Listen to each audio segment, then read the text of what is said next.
An internal Social Security Administration memo sent Thursday last week details proposed changes to the claims process that would debilitate the agency, cause significant processing delays, and prevent many Americans from applying for or receiving benefits. The biggest change contemplated in the memo is to require internet identity proofing for any benefit claims made over the phone. If a Social Security recipient is unable to utilize internet ID proofing, customers will be required to visit a field office to provide in-person identity documentation. Many people served by the Social Security Administration cannot access the internet. Under the new system, this would force these populations to visit an office to have their claims processed.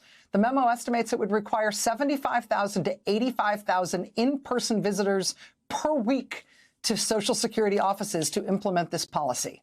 Social Security offices currently do not have the resources to handle an influx of in-person appointments of this size. They're cutting 7,000 staffers. They're shutting dozens of field offices. They're ending in-person services at some offices altogether. And even before those changes take effect, Social Security offices no longer accept walk-ins. And right now, the wait time for an appointment averages over 1 month. Joining us now is Judd Legum. He's writer of the independent newsletter Popular Information. He's the first person to obtain this memo from Social Security.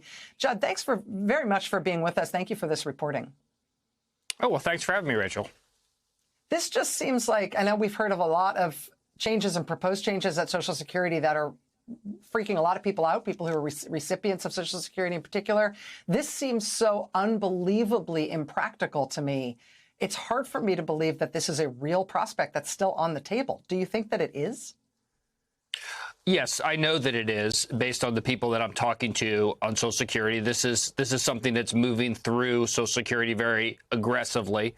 And the people who are concerned about this memo, who brought it to light, believe that it is an effort to break the agency. And this is a huge influx of people to these offices that are already under strain, that are now getting, as you mentioned, many of them are getting closed. There's just no way for them to deal with the number of people who would now need to come into the office to verify their identification under this new proposal.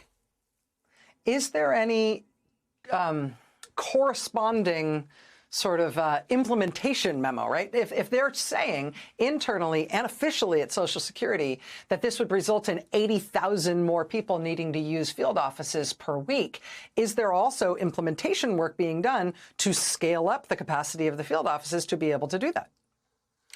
No, in fact, it's just the opposite. They're closing down the field offices. One of the things that's remarkable, as they're taking away the ability to do the things you need to do, like file a claim, which is probably the most important thing, over the phone, they're actually converting some of these field offices to phone only. So they're taking away the in-person services. So I think, this is an effort to really strain the agency beyond what it can handle. And one thing I want to note is 75 to 85,000 people coming to the office. Those are actually the lucky ones, because as Social Security kind of elliptically notes in this memorandum, there are vulnerable populations who cannot get physically to an office because they are elderly or disabled in a way that prevents them from traveling.